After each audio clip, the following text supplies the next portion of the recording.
திருப்பரங்குன்றம் தொடர்பான வழக்கில் 2 நீதிபதிகளை கொண்ட அமர்வு அளித்துள்ள தீர்ப்பு மிகுந்த அதிர்ச்சியை அளிக்கிறது. இது ஆதாரங்களின் அடிப்படையில், சான்றுகளின் அடிப்படையில், சாட்சியங்களின் அடிப்படையில் அளிக்கப்பட்ட தீர்ப்பு அல்ல.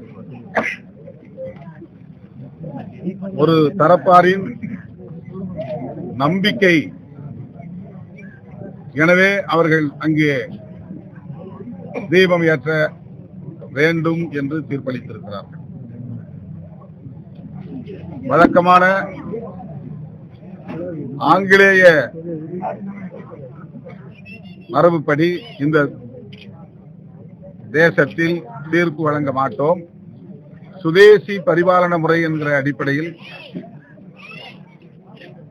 நீதி பரிபாலனத்தை நாங்கள் நடைமுறைப்படுத்துகிறோம் என்ற பெயரில் சங் பரிவார்களின் செயல் திட்டத்தின் அடிப்படையில் அண்மை காலமாக உயர் நீதிமன்றங்களில், உச்ச நீதிமன்றம் ஆகியவற்றில் அவர்கள் தீர்ப்பு வழங்கி வருகிறார்கள். பாபர் மசூதி இடித்த வழக்கில் கூட ஆதாரங்களின் அடிப்படையிலோ, சான்றுகள் சாட்சியங்களின் அடிப்படையிலோ, சட்டத்தின்படி நிகழ்த்தப்பட்ட வாதங்களின் அடிப்படையிலோ வழங்கப்பட்ட தீர்ப்பு அல்ல. பெரும்பான்மை இந்துக்கள் இந்த இடத்தில் கோவில் கட்ட விரும்புகிறார்கள். எனவே இங்கு பாபர் மசூதியை இடித்த இடத்திலேயே ராமருக்கு கோவில் கட்டலாம் என்று தீர்ப்பு வழங்கினார்கள். இந்த முறையை சங் பரிவார்கள் சுதேசி நீதி பரிபாலன முறை என்று சொல்லுகிறார்கள். அதைத்தான் திருப்பரங்குன்றம் தீப வழக்கிலும் அவர்கள் கடைபிடித்திருக்கிறார்கள். இது மிகவும் ஆபத்தான ஒரு அணுகுமுறை. தமிழ்நாடு அரசுக்கு நீதித்துறை ஒரு நெருக்கடியை திட்டமிட்டு உருவாக்கியிருக்கிறது. சட்டம் ஒழுங்கு பிரச்சனையை உருவாக்கக்கூடிய வகையில் நீதித்துறையை சார்ந்தவர்கள் தான் செயல்பட்டு இருக்கிறார்களே தவிர தமிழ்நாடு அரசு அல்லது ஆட்சியாளர்கள் செயல்படவில்லை. தமிழ்நாட்டு மக்கள் இதை புரிந்து கொள்ள வேண்டும். சங் பரிவார்கள் ஒவ்வொரு செயல் திட்டமாக இங்கே நடைமுறைப்படுத்த முயன்று வருகிறார்கள். அவர்கள் அதிகார வலிமை பெற்றுவிட்டால் இன்னும் நிலைமை மோசமாகும். இதை தமிழ்நாட்டு மக்கள் விழிப்போடு இருந்து தடுத்திட வேண்டும் என்று விடுதலை சிறுத்தைகள் கட்சியின் சார்பில் வலியுறுத்துகிறோம். திராவிட முன்னேற்ற கழகத்தின் தலைமையிலான மதசார்பற்ற முற்போக்கு கூட்டணி மட்டும்தான் ஒரு கூட்டணி என்கிற வடிவத்தை பெற்று நீண்ட காலமாக வலிமையோடு இயங்கி வருகிறது. திமுக அல்லது திமுக தலைமையிலான கூட்டணி கட்சிகளை எதிர்க்கிறவர்கள் இன்னும் சிதறியே கிடக்கிறார்கள் என்பதுதான் உண்மை. ஏற்கனவே தேசிய ஜனநாயக கூட்டணியில் இருந்த கட்சிதான் பாமக. இப்போது அந்த கூட்டணியில் சேர்ந்திருப்பதாக தகவல்கள். பாமகவுக்குள்ளேயே இன்னும் உட்கட்சி முரண் தீர்ந்த பாடில்லை. இந்த நிலையில் அதிமுக பாமக எங்கள் அணிக்கு வந்துவிட்டது என்று மார்த்தட்டிக் கொள்கிறது. அதிமுக பாஜக தலைமையில் கூட்டணி அமைவதற்கே இவ்வளவு பெரிய பாடு, திண்டாட்டம். எல்லா கதவுகளையும் திறந்து வைத்திருக்கிறார்கள். அவர்களோடு ஏற்கனவே பயணித்தவர்களே அவர்களோடு இணைவதற்கு தயக்கம் காட்டுகிறார்கள். அதிலே ஒன்று பாமக. இவ்வளவு காலம் தயக்கம் காட்டி வந்தது. இப்போது ஒரு பிரிவு அதிமுகவோடு சேர்ந்திருக்கிறது. ஏற்கனவே இருந்த அணி கட்சிகள் இப்போது சேர்ந்திருக்கின்றன, அவ்வளவுதானே தவிர அதிமுக பாஜக கூட்டணியில் புதிதாக எந்த பலமும் சேர்ந்து விடவில்லை, வலு சேர்ந்து விடவில்லை.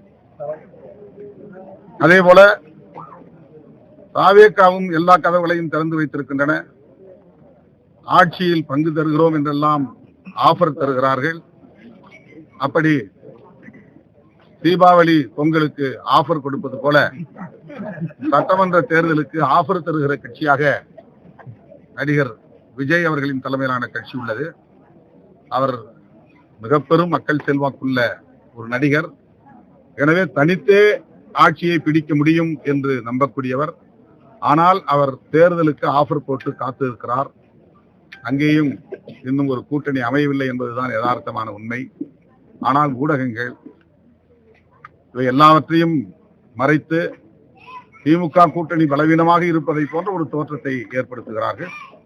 அதுவும் சங் பரிவார்களின் செயல் திட்டம்தான். எல்லாவற்றையும் மீறி தமிழ்நாட்டு மக்கள் விழிப்போடு இருக்கிறார்கள். தேர்தலில் மதசார்பற்ற முற்போக்கு கூட்டணிக்கு மகத்தான வெற்றியை தருவார்கள். திமுக கூட்டணியை ஒழித்து கட்டவும் அமித்ஷா புதுக்கோட்டையில கூட்டத்துல பேசியிருக்காங்க. உங்களோட கருத்து என்ன? ஒவ்வொரு மாநிலத்திலும் போய் அப்படி அங்கங்கே செல்வாக்காக உள்ள கட்சிகளை அச்சுறுத்துவது அல்லது மிரட்டுவது, சவால் விடுவது அமித்ஷா, மோடி ஆகியோரின் வாடிக்கை. கர்நாடகாவில் கூட அப்படி சொன்னார்கள். ஆனால் அங்கே அவர்களின் ஜம்பம் பலிக்கவில்லை. மேற்கு வங்கத்திலும் அப்படி வரிந்து கட்டினார்கள், தோல் தட்டினார்கள். ஆனால் அங்கேயும் அவர்களால் வெற்றி பெற முடியவில்லை. தெலுங்கானாவிலும் அதே சூழ்ச்சி, சூது, தந்திரம், எல்லா உத்திகளையும் கையாண்டார்கள். அங்கேயும் அவர்களின் சூழ்ச்சி பலிக்கவில்லை. தமிழ்நாடு இந்த மாநிலங்களை எல்லாம் விட விழிப்பான ஒரு மாநிலம். சங் பரிவார்களுக்கு உரிய பாடத்தை புகட்டுவார்கள். அரசியல் சக்தியாக விஜய் உருவாகி இருக்கிறார் பிரவீன் சக்கரவர்த்தி, அதாவது காங்கிரஸ் அந்த பிரவீன் சக்கரவர்த்தி கூறியிருக்காங்க. அதாவது இந்த கூட்டம் ரசிகராக கூடல, அவர் ஒரு அரசியல் தலைவராக உருவானது தான் கூட்டம் கூடுதுன்னு அவர் சொல்லியிருக்காங்க. உங்களோட கருத்து? காங்கிரஸ் கட்சி 100 ஆண்டு கண்ட பெரிய இயக்கம். அதனால் அதில் அதீதமான ஜனநாயகம் உண்டு. தேர்தல் நேரங்களில் இப்படி கருத்துக்கள் பலர் முன்னுக்கு புறனாக பேசுவது உண்டு. கடைசியில் டெல்லியில் இருந்து காங்கிரஸ் தலைமை என்ன சொல்லுகிறதோ அதற்கு அப்படியே கட்டுப்படுவார்கள். எனவே தமிழ்நாட்டிலே காங்கிரஸ் கட்சியிலிருந்து ஆளாளுக்கு ஒரு கருத்தை சொன்னாலும் டெல்லியில் இருந்து என்ன முடிவெடுக்கிறார்களோ அதுதான் காங்கிரஸ் கட்சியின் உண்மையான நிலைப்பாடாக இருக்கும். ஆகவே இப்படிப்பட்ட பேட்டிகள் எல்லாம் இந்த கூட்டணியை எதுவும் செய்து விடாது என்பதை உறுதியாக நம்புகிறேன். அதிமுக ஆட்சிக்கு அமைந்தவுடன் பட்டியலின தம்பதிகளுக்கு தனியாக இலவச வீட்டு மனை கொடுத்து வீடு கட்டி தரப்படும் எடப்பாடி பழனிசாமி வாக்குறுதி அளித்திருக்காங்களே, உங்களோட கருத்து என்ன இருக்கு? கடந்த தேர்தல்களில் எல்லாம் பட்டியலின மக்களை பற்றி கவலைப்பட்டதாக தெரியவில்லை. இப்படி அறிவிப்புகள் செய்ததாக தெரியவில்லை. இந்த தேர்தலில் பட்டியலின மக்களின் வாக்குகளை பெற வேண்டும் என்பதற்காக இப்படிப்பட்ட சில அறிவிப்புகளை செய்யும் நிலைக்கு அதிமுக வந்திருக்கிறது. அதிலிருந்து அதிமுக ஒன்றை வெளிப்படுத்துகிறது. பட்டியல் சமூக மக்கள் அதிமுகவுக்கு வழக்கம் போல கடந்த காலங்களில் வாக்களித்ததை போல வாக்களிக்க மாட்டார்கள் என்பதை அவர் உணர்ந்திருக்கிறார். அதனால் இப்படி தேர்தல் கால அறிவிப்புகளை வெளியிடுகிறார்.